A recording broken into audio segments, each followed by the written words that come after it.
in an elder wisdom circle that we've created at church. And she spoke just briefly at our last meeting last month, and I was so moved by what she spoke about. I asked her, please come and talk to our group. So Deanna is a retired critical RN. And after having her children, she went to school and got a Bachelor of Science degree in nursing. And when she retired from the nursing, she started a business for alternative medicine and care practitioners could start their own businesses. In their organization, they had healers with Reiki, acupuncture, massage, psychics, channels, and 2 new thought ministers. 9 years ago, she retired, moved to Los Angeles to be close to her sons and their family, a choice she's never regretted. So thank you so much. Thanks so much, Deanna. It's all yours. Thank you. I appreciate it. It always surprises me how things come together. Of course, we expect it and we ask for it, but they do come together.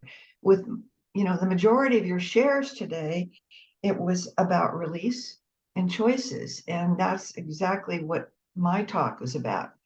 So what happened for me when I started intensive care nursing, critical care nursing, you get into a routine where you make sure the patient is doing well. They're not well in intensive care.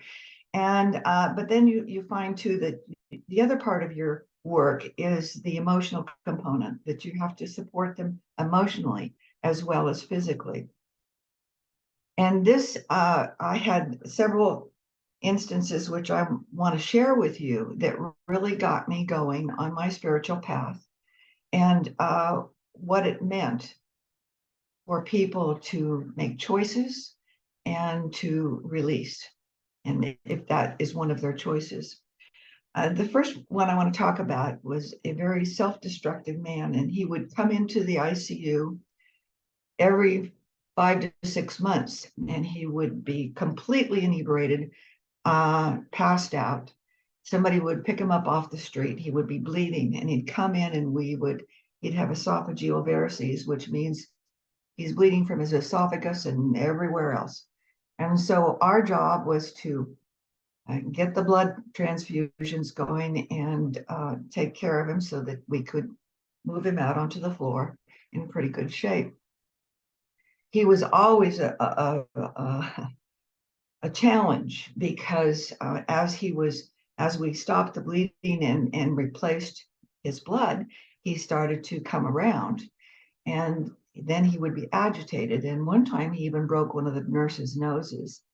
So he was not, unfortunately, someone that we look forward to seeing. However, when he would be put out onto the floor, and as he was due to go home, he would always stick his head in the door and say, "Thank you, see you later," and he would go off. And he's right. We saw him another 5 or 6 months later, and it was a repeat and a repeat and a repeat. And my feeling on him was that's his choice. He wants to be that way, and he wants to have someone help him. And whatever all of his buried choices were, who knows? But that's the way he took them. That's the way he made his choices. Another one came in. He had been under CPR in the field for 6 or 8 minutes. And when he came in and he presented to the ICU, he was awake and alert. And his cardiologist came in and asked him, he says, "Did you see anything while you were in a coma?" And I watched him because he was my patient, and he shrunk up in fear and kind of pushed his head down, his chin into his hands. And it was obviously that he was terrified, and he just very quietly said, no, I didn't see anything. And so the doctor said to him, "Well, the reason I asked is because oftentimes people under CPR or in surgery, they float above their bodies and see what's going on. And he says, I was wondering if that was what was going on, might have been going on with you. And he shook his head quickly. No, no, not me. And so anyway, the cardiologist left. And since he was my patient, I was staying with him. And he started to relax. You know, his whole body started to relax. And he said to me very quietly, he said, I did see something, but I don't know what it was. And so my feeling is if he wants to tell me more, he will. And he didn't. And he didn't. But there again, here was the choice. And we're moving into the release. Do I look at these things or not? It's a choice. Had a lady who was very ill. We knew she was not going to survive. She had signed a near NDE, no, do not resuscitate. And so we were just doing care for her to wait till her family came to see her. And she was, we called the family, told them that if they wanted to come, they better come.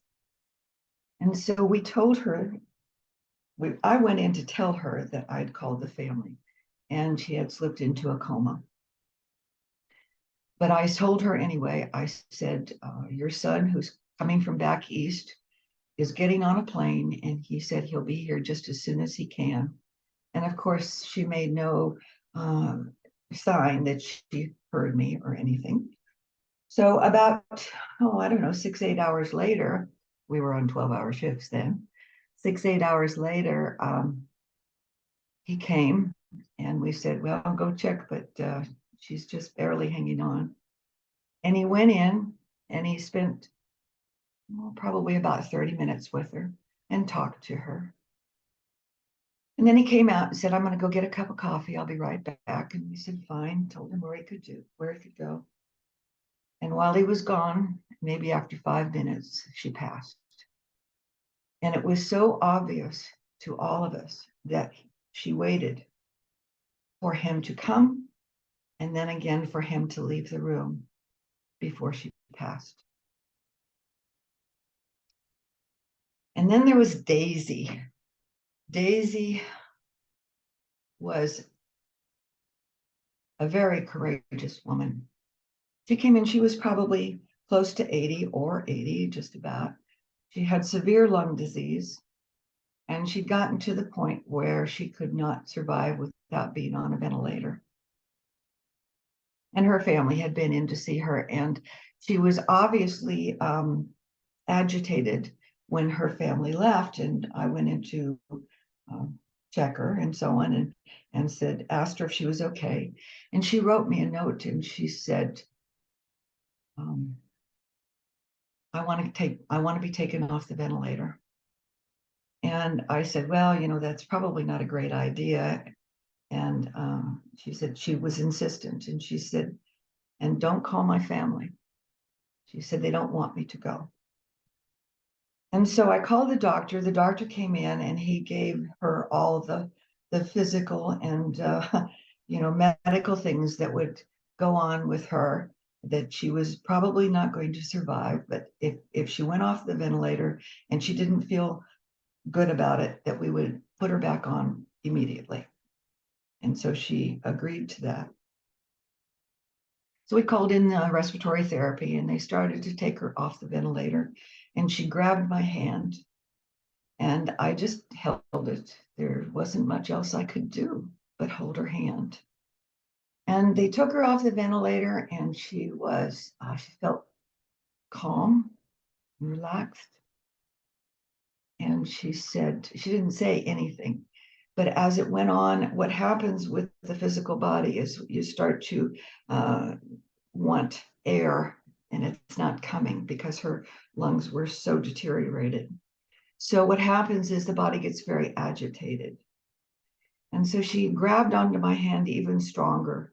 And I said to her, do you want to go back on the ventilator? And she shook her head and grabbed my hand even tighter.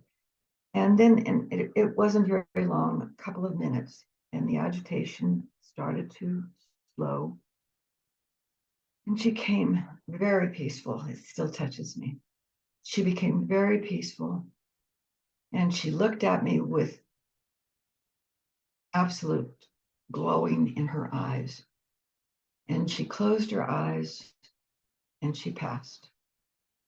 And she let go of my hand only after she passed. And I felt like the release that she felt was so stunning. I'll never forget her. I have two friends, personal friends. I've heard of other stories, but two personal friends who have had near-death experiences. And the thing that really surprised me was that they both felt extreme love. But other than that, both of their experiences were totally different, absolutely different. And to see how these people made these choices and how they released was very fascinating to me. And like I said, it did start me on my spiritual journey. Obviously, we have choices. Obviously, we have things we need to release, as you have all talked about today. And death is the final release, of course, of this life. I want to tell you about one more patient. I received her as a patient at change of shift, and she had already died. And we were just waiting. I was to, we take out tubes, etc., so that when the family comes to see them, they're not all hooked up to machines. And so I was doing that in the room, and I heard this voice that was so clear. And she says, "Whoa, that body was the best one I've ever had." And I said, I kind of went like this, and I said, "Wow, is that true?" And somebody was walking by the room, and they said, "Deanna, who are you talking to?" And so, of course, that broke all of it. And she went on her way. But again, here was a woman who had released something that meant something to her, knowing that it was the exact thing for her to do. I would tell you, and as you all know, that we make choices all of our life, whether it's good, whether it's bad, we learn from them. And I think that the greatest thing that I learned from this was that these choices can be very, very minor or the final choices. And it's okay, and we can do it, and it's good for us. I would like to open this up to the group and tell us about your experiences or your feelings about it, or if you've had any people or yourself have had a near-death experience. I'd love to hear about it. And if somebody would help me with picking people, because Sure. I'm not good at that.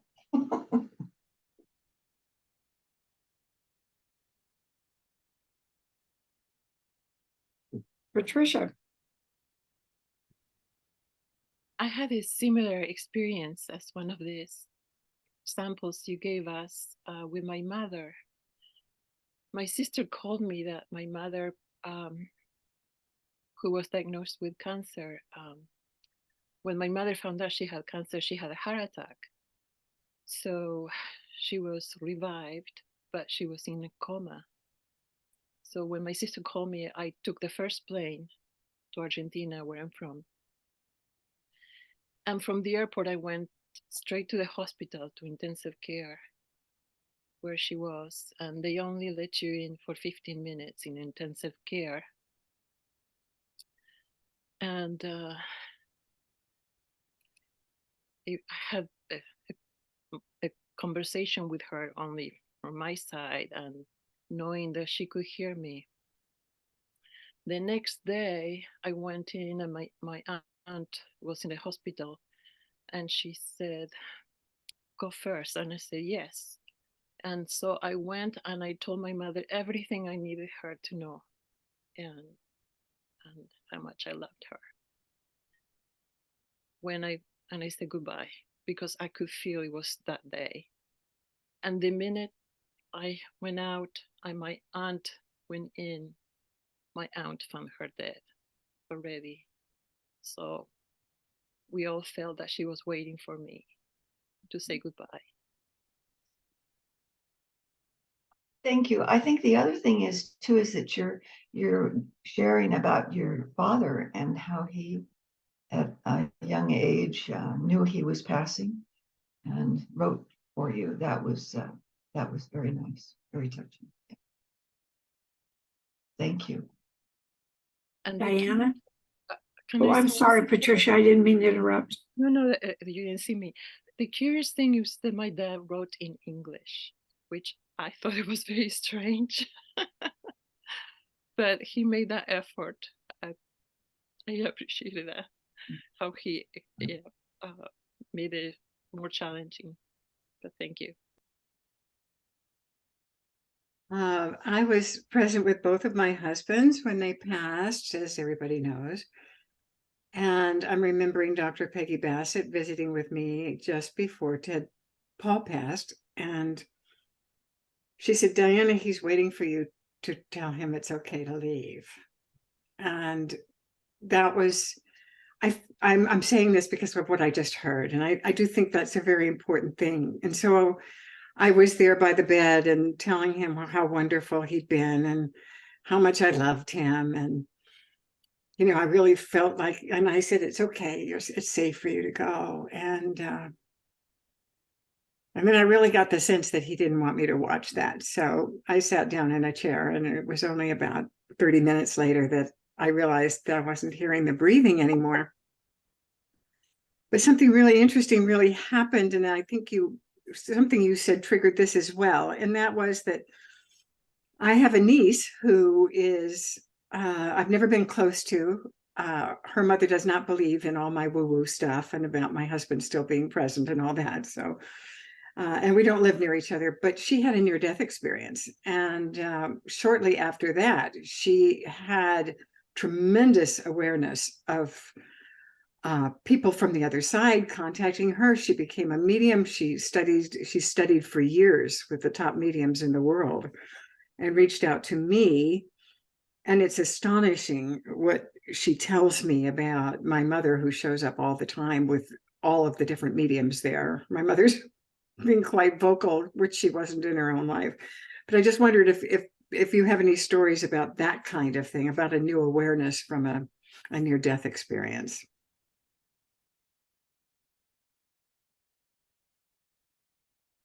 Are you asking me or are you asking in general? Yes. Yeah, I have had some people that have passed, especially the ones close to us, you know, are always around, so to speak. And it's very comforting to me. It's not scary, it's comforting. And then as far as I can go into a deep meditation and get very, very clear messages, and that's not so unusual. I would say that 99.9% of all of you do the same thing in meditation. So it's, you know, I don't, it was just, what came from it, especially, I think, is it was an opening up that it's okay for me to be a woo-woo, you know, that kind of thing. So, thank you.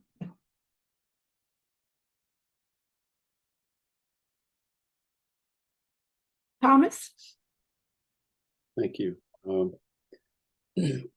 When as a Jungian psychologist years ago, I was interested in these subjects about past lives and near-death experience and out-of-body experience and all. And I think I had a change in perspective at some point, and I had the good fortune to spend some time with Elizabeth Kubler-Ross, who's best known for her work on death and dying, but later in her life and career was all about after death. And in my world, she's the one who brought death out of the closet to reveal, at least to me, that it doesn't exist. So when we get into the conversation about near-death experience, I think automatically of the mediums and the psychics that I've worked with who have this relationship to the other side of the veil, and what my relationship is to the other side of the veil.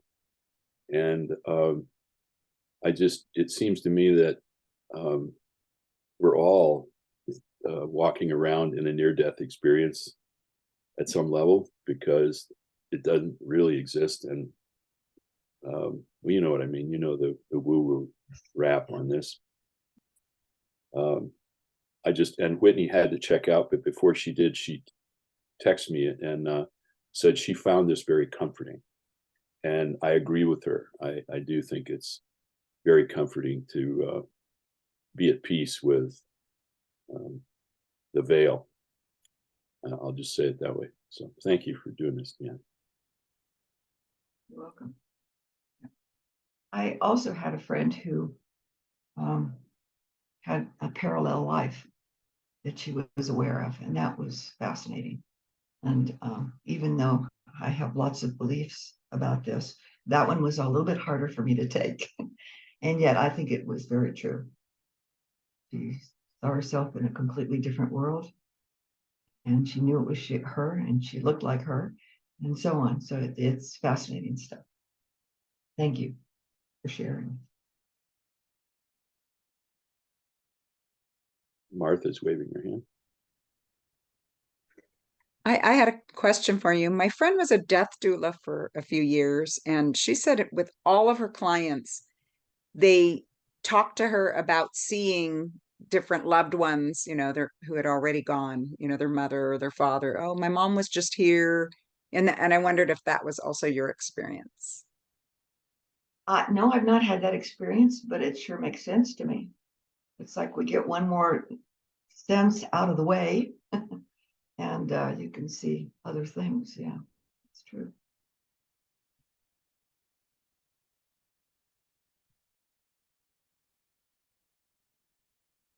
I'm going to jump in here.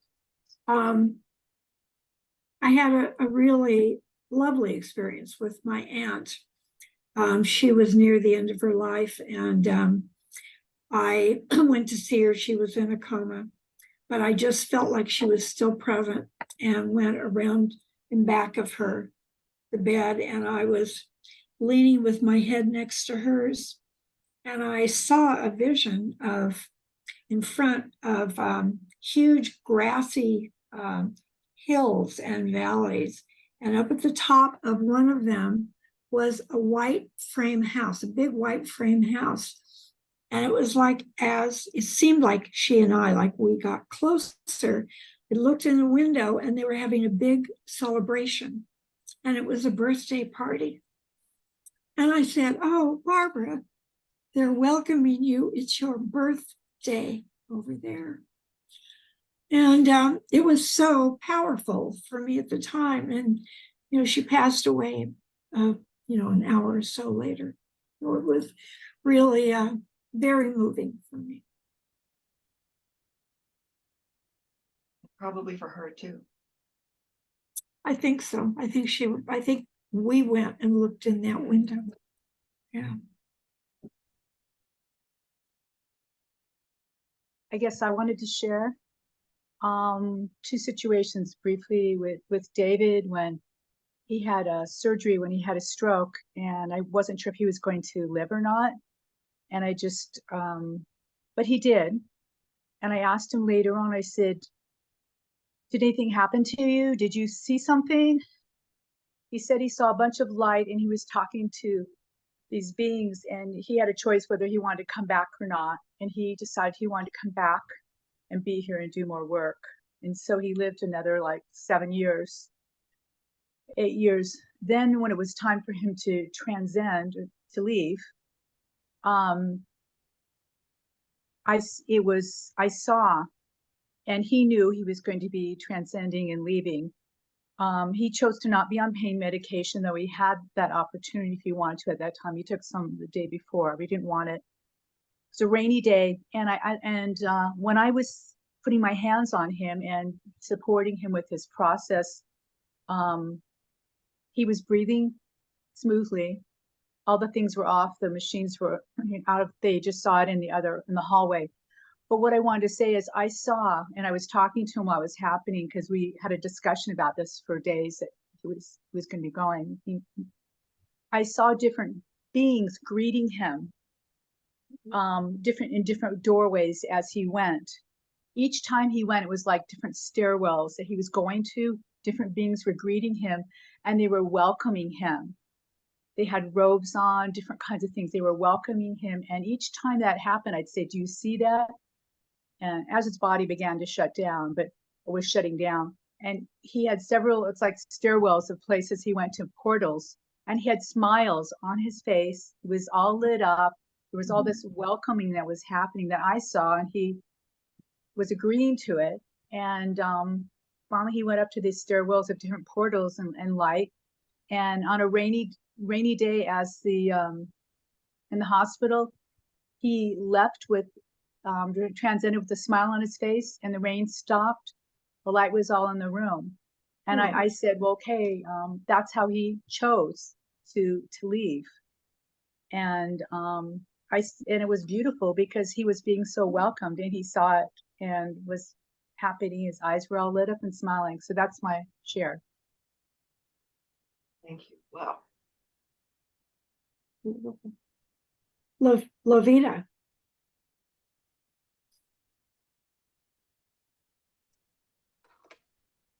Yeah, I'm with Whitney. This is very comforting to have this conversation. We had a dear, dear friend that my former husband worked with that came down with cancer. And his wife called and near the end and said that Frank didn't have, Frank was having a really hard time, and that she didn't think he was going to last very much longer. And she was quite distraught. So I honestly don't even remember where he was. I went to the hospital, and I went into his room, and he was hooked up to all kinds of machines, and the sounds, just the sounds of the machines that are pumping and squeaking and doing everything is rather disconcerting, I think. And I pulled up a chair and sat next to him and sat quietly for really quite a while.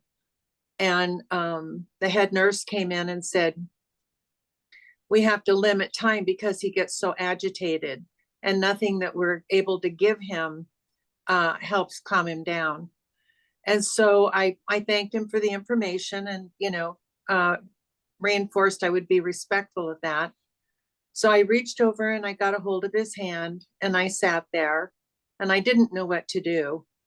And so I just started singing what I knew of his life to him, and going back and reflecting and building, and just as it came, I just let it flow out and sat with him and reassured him that he had done a really good job and that it was all right, that he didn't need to struggle to stay and take care of his family any longer and his friends. He was a very caring man. And as I sat there, and unbeknownst to me, because I was really involved with watching his breathing, the nurse came back in and said, "What are you doing?" And it shocked me. And I said, "I'm singing," quietly, and holding his hand, as he could see, because it was very evident right there. And he said, "This is the first time in 2 weeks he's calmed down." And his breathing got regular, and his body relaxed.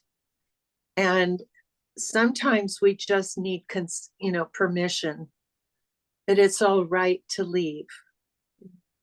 And years later, I started working for a hospice and had many incredible experiences of people I didn't know. But every time there was a couple of things that struck me would be a deep peace would come. And it was like, it's almost like if you've been somewhere and it's starting to snow, it gets very quiet before it actually starts snowing. And that's what it would feel like. This peace would just come and be present. And also how important it is. Number one, the permission thing is a big piece. And number two, if there are pets involved, that the pets be included. because a lot of times if they're shut out, they're whining at the door, they're Yeah. anxious, Mhm. and the connection is so profound that if they're allowed on the bed or Yeah. close to their person, it is just transforming all the way around. And all of, it's like all of those lessons. And I had the privilege of being with my mother when she passed, and it was extraordinary. I was combing her hair. But this is a really, I didn't think I was going to cry. This is a really tender topic. And it's just beautiful to be able to share it, number one. And number two, it's just as beautiful to be invited in to someone's ending as it is a birthing, of which I've had the privilege to being on both sides of those life experiences. Thank you, Dina, for bringing this morning. Thank you for sharing. That was wonderful. Melanie. I concur with Levita and what she just. I concur with you, Levita, and what you just said. I had a couple of things have come up for me. Everybody, talks about the veil and, being able to feel the other side. I am deeply rooted on this planet, on this plane. I've had the opportunity to be with other people. Both my parents passed, and I was with both of them and helped them make their transition. Both chose to go, and both had breathing difficulty, and that was why they couldn't get another breath. But my mom had emphysema, and she'd been struggling for a long time. And when it got down to it, there was, the hospice care, and you think it's going to be different, that somebody's going to come to your house and help you, but they don't. It's not really like, it wasn't like that for me. My mom was at home with her husband, and I was there with her, and my brother, one of my brothers, was there with us too. And my other brother was able to get there before Mom had actually left. So all three of us were with her. And I had to give her or I got to, I guess, give her the pain meds to help her exit. Her, rather than suffering through, it helps speed up the inability to breathe. It's a weird kind of thing, as Deanna, as the nurse, can explain it. But being able to ask them if they're ready. She was ready. She wanted to go. She was, almost pleading. It's like, don't make me struggle any longer. But it's like I'm envious of the people who feel the veil is thin for them. And Mary Grace, I know in particular, you've had lots of experiences. I feel like I'm rooted like a tree here on earth, sending people off to the other side. And, the veil, it's not thin for me. I have a deep safety feeling, and anything that gets exposed to me, I'd be happy to see. But I just don't see the other side. But I'm very trusting and faithful that it's safe, and that it's it's next, and we all will go sometime, and it's safe. Anyway, thanks for sharing. It's a very touching subject. It's easy to fear, but it's also, if you've seen people transition, It's easy to understand. Sometimes the best for them.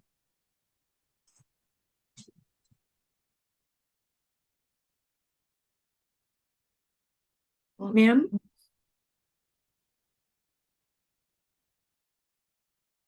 Thank you and good morning, everybody. All of your comments are making me think about when my mother died. We discovered that she had cancer.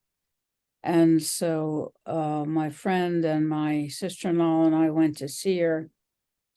And she said, well, how long do I have? And I said, I think about 6 months. And so the night before she died, I was with her and I said, you know, Mom, tomorrow's Daddy's birthday. And my father had died, I think 25 years earlier. And she said, you know, I had a dream that I was going to his funeral. And then she said, no, it was my funeral I was going to. So I went home that night, and at about 10 minutes after midnight, the nurse called and she said, your mother sat up and said, I want to say goodbye. I'm going to die now. And it was so typical of her. She was so willful. And, you know, we had a rather tumultuous relationship. So I got to the hospital and it took about 6 hours. And I felt like a midwife. I had no idea that how hard she had to work to transition. It was the reverse of giving birth, but it was like, I don't know, she had to work at it. And so I sat with her the whole time, and when she took her last breath, I actually could feel her spirit lift her body. I could feel it, I could see it. And I never saw her look so peaceful. It was a very precious moment. I was very, very grateful to have been there. Thank you.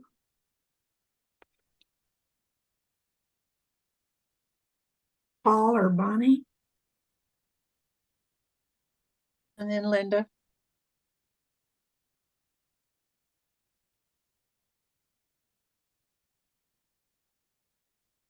You're muted, Paul.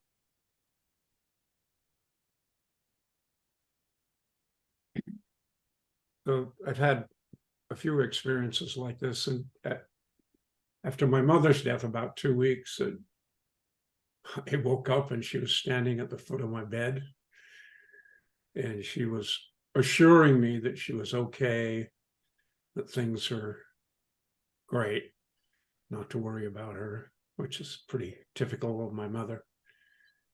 And when my father was dying, talking about letting go, we're an immigrant family, you know, and my father was the driver of everything we did to survive in America.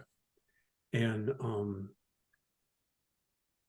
as he was dying, me and my 3 brothers were on the phone, and we did that. We got advice from the hospice.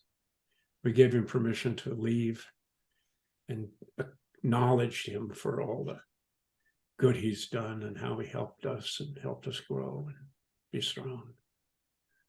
And then he, again, after we left the phone, he waited to be alone and he passed away. But yeah, anyway. Thank you. Thank you. Linda? I remember when my sister, who had ALS, and she couldn't talk anymore. And the last time I saw her, I went into the room and she was sleeping. And I know her sleep didn't come so often, so I didn't want to wake her. And I went downstairs and they had like a baby monitor. and my nephew was sleeping on the couch, and I remember saying to him, well, I gotta go. I'm gonna go on the go to the airport. And then I heard her make noise, like that. And Ken was saying, I don't know what you want. I don't know what you want. That's her husband. And I raced upstairs and I grabbed her head and kissed it 100 times. Just kiss, kiss, kiss.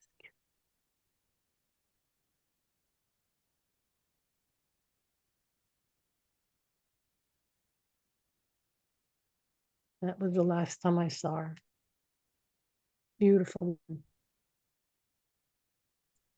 Thank you.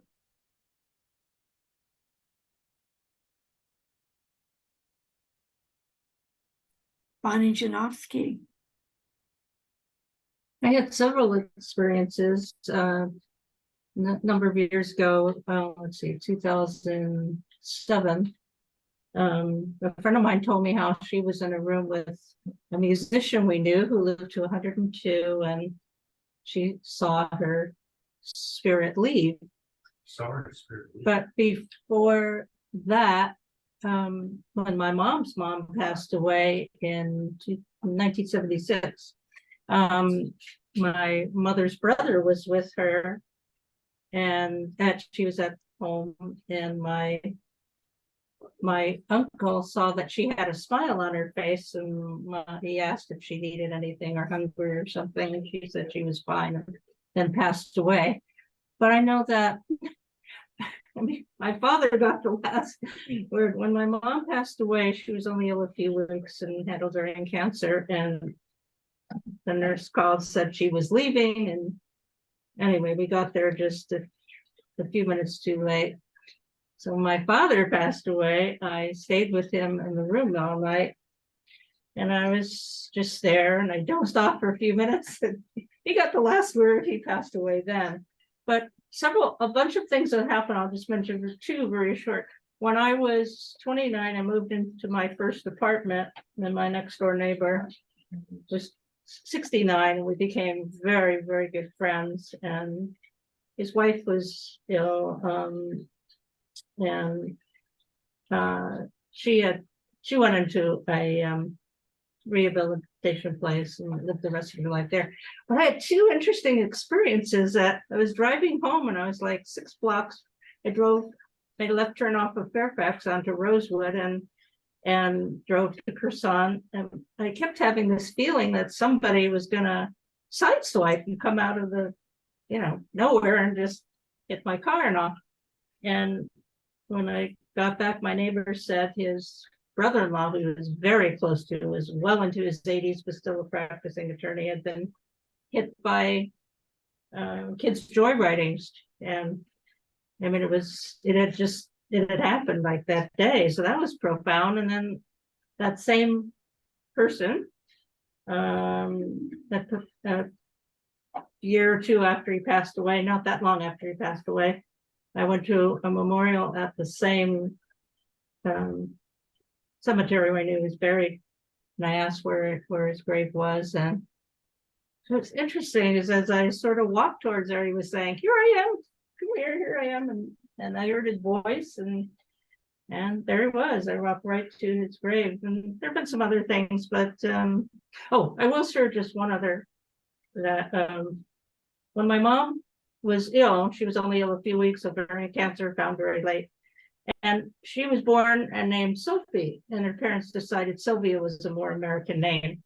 And when she was ill, and then after she passed away, several people said, "Oh," to my dad, "Oh, your wife's Sophie," or "Oh, your mom's Sophie," or Sophia rather.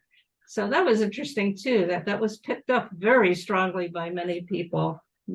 We hadn't heard, that was never heard. Sophia was never spoken. So anyway, there's such a connection. So thank you. Thank you. Sarah. Thank you. Everyone's shares are just so moving, but I'm I'm sitting here listening, and it's interesting the different words and language that people are using. And, death just scares the shit out of me. So that word I don't like. My grandfather used to say, I'm going to kick the bucket one day. Another grandfather used to say, so and so punched his ticket. Some say, passing away, and it's kind of like, well, where's away? Where do they go? Or they say they transitioned, which is kind of comforting, but I found the one that was most comforting was when Lori said that her husband transcended. That is just such a beautiful image of, a soul transcending and kind of still above us somewhere in heaven. So that was really touching, and I'm going to borrow that, Lori, if that's okay. So thank you for sharing that. Absolutely. Thank you. Thank you.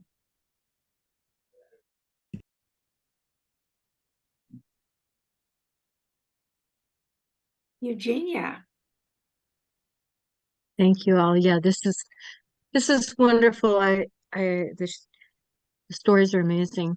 I had the pleasure of the honor of being with my mother when she transcended, and it was really nice because I got to say to her, she had been diagnosed with leukemia and she lived with MS for 33 years, and so the leukemia just put her over the edge and she's like ready to check out. And then she was irritated because doctors gave her 2 weeks and 2 months to live. And 6 weeks into it, she was still alive, which was not, she just wanted to check out and be with all her other people on the other side. So we really were at the point where it was going to happen. And it was very wonderful for me that I got to say to her, Mom, I will miss you more than anybody else on the planet, and it's okay for you to go. And she left. And so it was just peaceful and wonderful for me. I went out and told my dad, I said, Mom's gone.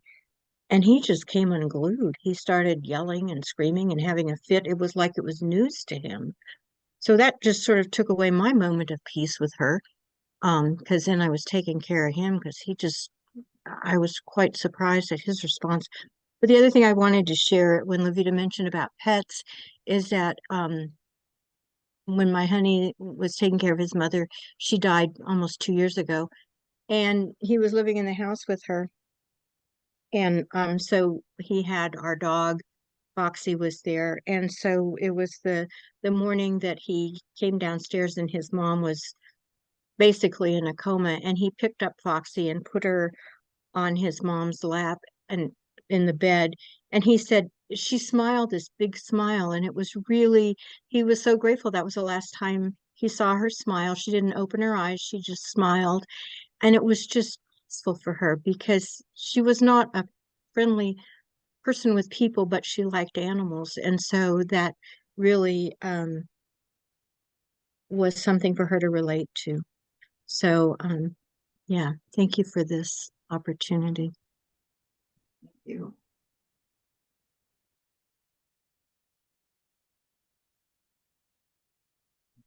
Can I just jump in real quickly? Sure.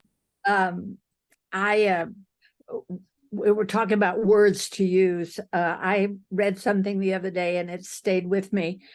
In Korea, when people are diagnosed and know that their time is limited, they say, my time is running out.